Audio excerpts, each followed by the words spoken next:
ముఖ్యమంత్రి చంద్రబాబు పూర్తిగా wrong track ఎక్కారని, ఆయన మొత్తం ప్రైవేటీకరణ వైపు అడుగులు వేస్తున్నారని సిపిఐ జాతీయ కార్యదర్శి రామకృష్ణ విమర్శలు చేశారు. అనంతపురం జిల్లా సిపిఐ కార్యాలయంలో ఆయన మీడియాతో మాట్లాడుతూ, ఈ రాష్ట్రంలో రైతులు ఏ ప్రాంతంలో సుభిక్షంగా ఉన్నారో చెప్పాలన్నారు.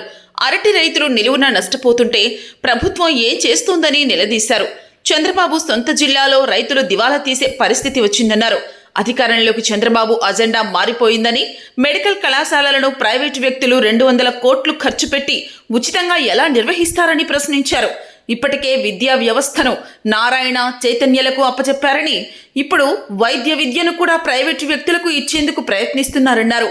అన్నీ ప్రైవేటు పరం చేస్తున్న చంద్రబాబు ప్రభుత్వాన్ని కూడా వారికే అప్పచెప్పడం మంచిదన్నారు. ఈ దేశంలో భావ వ్యక్తీకరణకు స్వేచ్ఛ లేదని, ఐశ్వర్యరాయ్, రాజమౌళి లాంటి వారు తమ అభిప్రాయాలను చెబితే దాన్ని కూడా తప్పుబడుతున్నారని రామకృష్ణ విమర్శలు చేశారు. మన రాష్ట్రంలో చంద్రబాబు నాయుడు గారు మరి ఇప్పుడేమో నిన్న మొన్న చెప్తున్నాడు, రైతుల కోసం మేము పోతాం, నేను రైతు బిడ్డనే అని. నేను సూటిగా ఒకటే అడుగుతా ఉన్నా చంద్రబాబు గారిని, ఈ రాష్ట్రంలో ఏ ప్రాంతంలో రైతులు సుభిక్షంగా ఉన్నారో ఒక్కసారి చెప్పమని అడుగుతాను. మీ చివరికి మీ సొంత జిల్లా చిత్తూరు జిల్లాలో ఏ జిల్లాలోనైనా రైతులందరూ, ఇప్పుడు అరటి రైతుల గురించి వచ్చింది, అరటి రైతులందరూ కూడా వాళ్ళకి రేట్ లేదు. మొన్న మామిడి పండించిన రైతులు వాళ్ళకి రేట్ లేదు. టొమాటా పండించిన రైతులు, ఉల్లి పండించే రైతులు, ధాన్యం పండించే రైతులందరూ కూడా దివాళా తీసే పరిస్థితి వచ్చింది. ప్రభుత్వం దానిపైన దృష్టి సారించాలని చెప్పి కోరుతా ఉన్నాం.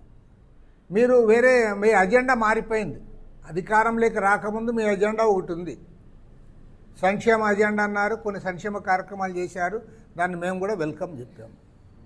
కానీ మీరు మీ అజెండా ఇప్పుడేమి మొత్తం ప్రైవేట్కి అప్పచెప్పాలి. నిన్న కూడా మళ్ళీ మీటింగ్ పెట్టి చెప్పాడు, మెడికల్ కాలేజీలు ఇస్తాము, 50 ఎకరాలు ఉంటుంది, 25 ఎకరాలు హాస్పిటల్ కడతాడు, 25 ఎకరాల కాలేజీ కట్టుకొని వాళ్ళంతా చేస్తారు. నేను ఒకటే అడుగుతా ఉన్నా, ఏ భారతదేశంలోనే, ఒక ఆంధ్రప్రదేశ్లోనే కాదు, భారతదేశంలో ఒక పెట్టుబడిదారుడు వచ్చి 100 కోట్లు 200 కోట్లు డబ్బులు పెట్టిన తర్వాత అతను పుణ్యానికి చేస్తాడా? చంద్రబాబు అంటాడు అంత తిమ్మిని బొమ్మని చేసేటట్లు చెప్తున్నాడు, ఇది 70% ఫ్రీగా ఇస్తారు, పలానా పెన్సిల్ మందు ఉచితంగా ఇస్తాడు, సాడీని మాత్రం ఫ్రీగా ఇస్తాడు, ఇట్లాంటివన్నీ చెప్తున్నావు. అసలు వాళ్ళకి ఏం పట్టిందని నేను అడుగుతా ఉన్నా. తర్వాత నువ్వు వాళ్ళు మెడికల్ కాలేజీ పెట్టుకున్నారంటే అదొక రకం. గవర్నమెంట్ మెడికల్ కాలేజీని వాళ్ళకెందుకు అప్పచెప్తా ఉన్నావు? వాళ్ళు ఎందుకు సేవ చేస్తారు? వాళ్ళు సేవ చేయాలనుకుంటే నీ కాలేజీ ఎందుకు వాళ్ళే పెట్టుకుంటారు. కాబట్టి ఏమంటే క్లియర్గా కనపడతా ఉంది, ఇవాళ ప్రైవేట్ సంస్థలకు దోచిపెట్టడానికే మెడికల్ కాలేజీలు వాళ్ళకి అప్పచెప్తా ఉన్నావు. నువ్వు ఎన్ని మాటలు చెప్పినా దీన్ని మేము అంగీకరించాము. గవర్నమెంట్ నడపండి, తర్వాత గవర్నమెంట్ కంటే వాళ్ళు గొప్పగా నడుపుతారనేది కూడా తప్పు. చాలామందిలో ఆయన కూడా అదే అడిగాడు, మీకు ఆరోగ్యశ్రీ వద్దా, ప్రైవేట్ హాస్పిటల్లో మంచిగా ఉంటుంది. నేను అడుగుతా ఉన్నా, చంద్రబాబు నాయుడు ఇంటికి 5 కిలోమీటర్ల దూరంలో, 5 కిలోమీటర్లు కూడా ఉండదు, మా ఇంటికి అయితే 3 కిలోమీటర్లే, అక్కడ ఎయిమ్స్ ఉంది మంగళగిరి దగ్గర. మరి అది ప్రైవేటా ప్రభుత్వమా నేను అడుగుతా ఉన్నా. ఇవాళ ఎయిమ్స్కి పోయిన ప్రతి పేషెంట్ కూడా పొగుడుతూ వస్తూ ఉన్నాడు. మరి అది గవర్నమెంట్ది కాదా? అది గవర్నమెంట్ కాదా? అది ప్రైవేట్ సంస్థనా? దాన్ని ఆదర్శంగా తీసుకో.